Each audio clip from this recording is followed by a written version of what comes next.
We have some news on the Mahmoud Khalil front, which is good news. Mahmoud Khalil's case to remain in New Jersey after judge denies U.S. government's bid to move it. That's right. So the government nabbed him in New York and then put him in Jersey and then very quickly sent him to Louisiana in an effort to try him in the Fifth Circuit Court, which is the most conservative court in the country. And so he's had a much worse chance of being allowed to remain in America, being tried in that court than he does in Jersey. But luckily, minor win so far, but a win nonetheless.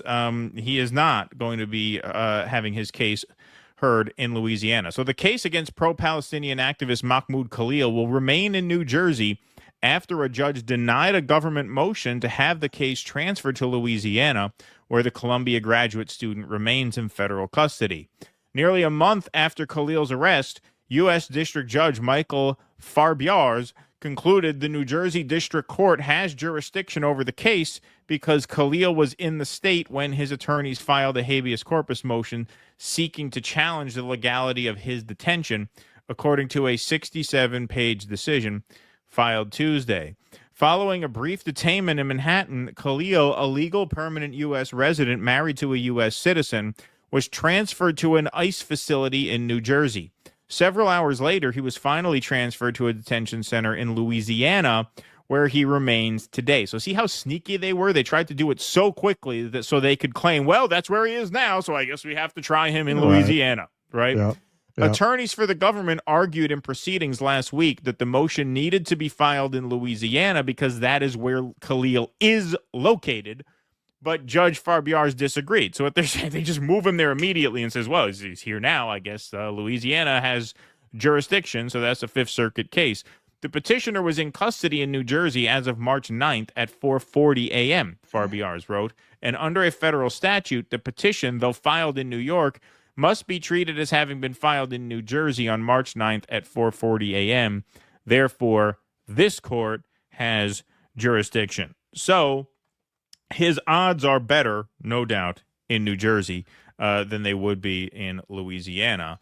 But his odds would not be so great were Judge Megyn Kelly presiding over his case, because this is going everywhere now. This debate was a couple weeks ago, but these clips are just surfacing thanks to a semi-viral tweet here from Halal Flow. Glenn Greenwald destroys Megyn Kelly in a debate over Mahmoud Khalil after she likens a campus protest to a Hamas terror group for demanding Colombia divest from Israel. So we're going to watch the clip in the tweet, and then we're going to kind of go back in time a minute and watch what led into this moment, because I think that is equally interesting. So watch Megyn Kelly's argument just fall apart in about 75 seconds. Nothing unreasonable about saying being the spokesperson for an on-campus terror group means you violated your terms of staying here and your green card is getting revoked. I think you're wildly mischaracterizing the point of this protest. I remember, very well in 2002, people who were opposed to the U.S. invasion of Iraq were told, oh, they were Saddam Hussein supporters, and they would say, no, we're not Saddam Hussein supporters. We just don't think the U.S. should invade Iraq. Same thing now. If you don't support financing Ukraine, you're told, oh, you're a Putin supporter. And you say, no, I'm not a Putin supporter. I just don't want the U.S. involved in this war. That's a straw man. These protests were about That's a straw man. Megyn, because these protests were against no one the who was Israeli out on the war streets. in Gaza. They were not defending Hamas. They were demanding that Colombia divest. They were demanding that Colombia. Exactly, but that's not a Hamas. That doesn't. You just made his point for him. You're saying the demand, they're not protesting on campuses because they happen to be on campuses. The reason they're protesting on campuses is because they're protesting against the college, because the aim of the protest is to get the college to divest from Israel, which in no way is an endorsement of terrorism of any kind. And she just kind of admits that under very, very slight pushback. So now she goes on. They were demanding that Colombia divest. They were demanding that Colombia. Exactly, but that's not a Hamas. That doesn't mean that you. No, the anti-Israel protesters modeled themselves after the student movements in the 1980s that were against the apartheid regime. The main demand of which was, we demand that you divest from apartheid South Africa. Okay. That's what these Okay. students are But demanding. That we here's the demand. That is problem. a peaceful That's fine. protest, not a violent one. The American students cannot be deported for having done that, but someone here on a green card can be. She just concedes to him that, okay, yeah, I mean, they're not pro-terrorism. It's not a terror group. But, okay, so I guess what they're doing is fine. What Americans could be doing is fine. But Mahmoud Khalil can't do that because he's not an American. This reminds me so much of, oddly enough, as we're going to see in this next piece of video, where Glenn Greenwald raises the example about January 6th and peaceful protests versus nonviolent protests and the injustice of lumping in peaceful January 6th protesters with the January 6th protesters who assaulted police and such. It all comes back to the same question we had for liberals. Whenever we would talk about censorship on like big tech platforms, and the liberals would come back with the private company defense. That was their big defense, right? Well, Facebook is a private company. You don't have free speech on a private company's server. They can censor you for what they want. I would always urge people, come back with them when they say that to, okay, forget about whether or not they can censor. Ask yourself whether or not they should censor. Are you for censorship or not? Yes, we know a private company has the right to censor speech. Should they? Because the question of should they or should they not censor speech speaks to your priorities politically and your commitment or lack thereof to free speech. So the same, when you apply the same test here and you say, okay, well, let's say the government did have some authority by which they could deport him. Let's just say they did. Should they? Should someone on a student visa be treated this way for exercising speech? Because at that point, they have no place to hide. And that's what she backed into there. Even if you could raise the Nationality Act of 1952 and talk about how, he is advocating against our foreign policy priorities. Should you do that? And if you answer yes, that exposes you for being against free speech in nature. Well, they're using these various articles under the Patriot Act to essentially try to move the goalpost to, if you are not an American citizen, you don't have the rights of the Constitution, which of course is not at all true. It's not defies all legal precedent and the whole premise of our Constitution. Anyone within the country has those protections. So they're trying to find these things aimed at terrorism and sedition to try to get around the Constitution. But really, they're trying to convince the population, as they often do, whether it's true or legal, the way Elon has said, it's almost like elections don't matter and these unelected judges have. Yes, they do. Right. They do. That's the Constitution. But he knows that people who follow him and take him seriously and don't realize he's a psychopathic asshole don't know that.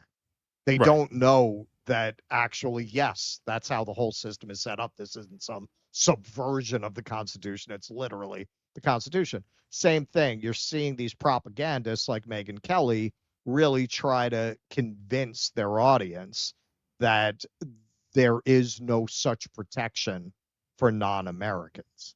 Right, exactly.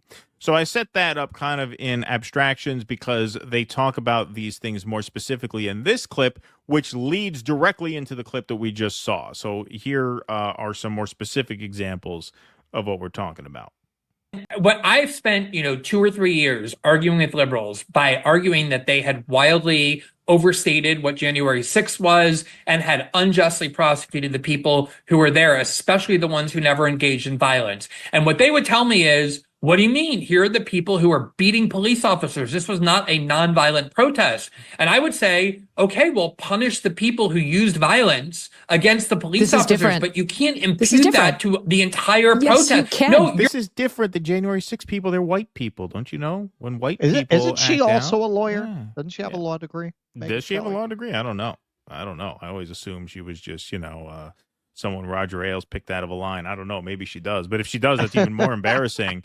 because I mean that really is what you're talking about. I mean, look, I said on January 7th, 2021 that the January 6th people are going to be railroaded and overcharged, and they were, and I supported Trump's decision to pardon all of them. But January 6th was a protest that did turn violent, in my opinion, with the help of the FBI. But there were people in there who did take it upon themselves, nonetheless, to, take a swing at a cop or whatever. And that was done with the express intent, not, in my opinion, of overthrowing the government, but of disrupting an official government proceeding. Point is, shoe being on the other foot, of course, the conservatives would have a problem with that if something like that had happened from a leftward direction. If the Democrats did a rally like that, right? So obviously. All right, here we go. And you're yes, taking she is a lawyer. She actually worked as a lawyer. Ah, interesting. To the entire Yes, protest. you can. No, you're taking You the 100% worst can when you're acts. talking about terror and immigration. No, you're in it. We're talking about apples and oranges. That's a very different thing. You can't charge somebody with crime by like thought or by affiliation unless it's an actual conspiracy. But we don't have to prove that he committed a crime. We don't have to prove that. Although I believe he probably did. If he's the spokesperson for this group, then you could allege extortion. You could allege conspiracy. Now, Alvin Bragg is unlikely to do that, but that doesn't mean crimes haven't been committed by this guy. We'll have to see where the evidence goes. They're looking into that right now, including the DOJ. But we don't have to prove a crime. It's enough that he did it. If he did these things, if he acted as a spokesperson for this group that did commit crimes on the campus of Columbia, he's out. You can get him out under numerous provisions under immigration law for criminality, for supporting terror, for espousing terror, and then ultimately for the Marco Rubio Secretary of State thing that says if you're a threat to foreign policy, you're gone. You don't have to prove anything other than Marco Rubio reasonably believes that. The Bill of Rights still restricts what Marco Rubio can do, even though he's the Secretary of State. The Bill of Rights applies to green card holders. The Supreme Court has said that for 120 years. And if Joe Biden had said, I'm deporting Jordan Peterson because he's expressing a lot of dissent to my views and participating in protest against our policy, and I deem him a threat to foreign policy, every conservative in the country would have said that is a threat to the Constitution to do. I think the important thing here is has to be reasonable. There's nothing unreasonable about saying being the spokesperson for an on-campus terror group means you violated your terms of staying here and your green card is getting revoked. I think you're wildly. And that leads us into the beginning where we picked up in the previous clip, where she already admitted a minute later that, okay, it's not necessarily a terror group, but they're protesting divestment. The Jordan Peterson line is a brilliant line because Jordan Peterson from Canada, when Jordan Peterson tweets a thing like this in 2023 under President Joe Biden, yes, the West is escalating the Russia-Ukraine war. Make no mistake about it. We're fighting World War III. The only question now is how far will we take it? Yeah, when he expresses a dissenting view on the Ukraine war, according to Megyn Kelly, Joe Biden could have said, here's a foreigner who's in our country. He's in our country at our pleasure. He is protesting against our foreign policy imperatives, and therefore he is a threat to our foreign policy mission, and therefore he has to go back. According to what Megyn Kelly is saying, Joe Biden would have been perfectly empowered to do that. But of course, had he done such a thing, you would have heard nonstop outrage 24/7 from right-wing media circles. So it's a great point that he brought up there. And the other point is the Bill of Rights applies to green card holders, which supersedes everything else. That's it. It's a matter of constitutionality. And there's court precedent that says that the First Amendment applies to green card holders. And she's pretending not to know that. All you have to do in the situation like this is ask if the shoe were on the other foot, what would the reaction be? And there is no more brilliant example of that in my mind than Greenwald going to Jordan Peterson, right? What if a Canadian dissents against our foreign policy agenda? Do we have the right to send him back to Canada? Yeah. Yes or no? What would your reaction be if that happened? Right. What happens when we have a woke president and they want to deport William Shatner? He said very mean things about the new Star Trek. Yeah, right. With the black captain, Hey. Yeah. You know, you're open. Look at what you're opening the door to. No, look, everybody in politics is basically a disgusting hypocrite. You know, it goes for both sides. Of course, here you're talking about people who for years have been screaming, and it's something we've agreed with actually, that the January 6th defendants were overcharged, that it was a stretch to call it terrorism. Now they're willing to accept a much lesser standard for terrorism as long as it's coming from their team and as long as in many cases it's uh, in service to a Zionist agenda. All of a sudden, all this stuff has just gone out the window. I mean, they all just look like absolute fools. We saw this after October 7th, to be fair. It's not really sudden. We saw this coming. Most of them demonstrated that their belief in free speech only extended to the shores of Israel. And anything having to do with Israel, all that went out the window. And now they have what they see as their team in office, and they can do no wrong, and they will do backflips. And as I just looked up, yes, Megyn Kelly indeed is a lawyer making these kinds of arguments. I, just as with rank and file people defending this administration, we've been saying it's not going to age well. It's going to be very bad for these people over time. I don't think people have really fully conceived the level of ruin and suffering that the country is going to go through because of the policies of this administration. Anybody who gassed up this administration or tried to defend it is going to have a very hard time maintaining an audience, I think, going forward. I think these people like Megyn Kelly and, yes, Joe Rogan, all these people who gassed this up, they're not going to look good. They're not going to look good when people really see the consequences of this, because they look to these commentators expecting them to know more than they do. Right. And hey, I'm just an idiot. That's not gonna wash. No, and this is a pretty open and shut thing. I mean, everything she says there is bullshit. Almost every single thing she says. And if you watch the whole segment, it's unbelievable. I mean, we could have done an hour on this if we wanted to. She talks about how, well, Mahmoud Khalil worked with UNRWA, so that proves he's pro-Hamas because UNRWA is Hamas. 12 UNRWA members were accused without evidence, still to this day without evidence, of having participated in October 7th. 12 out of 30,000. They just executed 15 aid workers. Yeah. They just executed 15 aid workers. Yeah. Like, this is what you're aligning yourself with. Yep. Exactly. In the end, they're not going to be able to maintain the propaganda, because when people have no money in their pocket, they start looking under the surface of things. And they don't when their pockets are full, as a rule. But they're not going to be full. This administration has been in office for 2.5 months. They're laying the groundwork more quickly than I think anyone could have imagined for the total destruction of the American economy. Yep. Total destruction of the social safety net. What do you think that's going to be like in a year? Megyn Kelly, Joe Rogan, all these people that's still going to be there trying to defend this or deflect to trans people or whatever shit. I mean, people don't have the luxury of worrying about tampons in the boys' bathroom when they can't feed their families.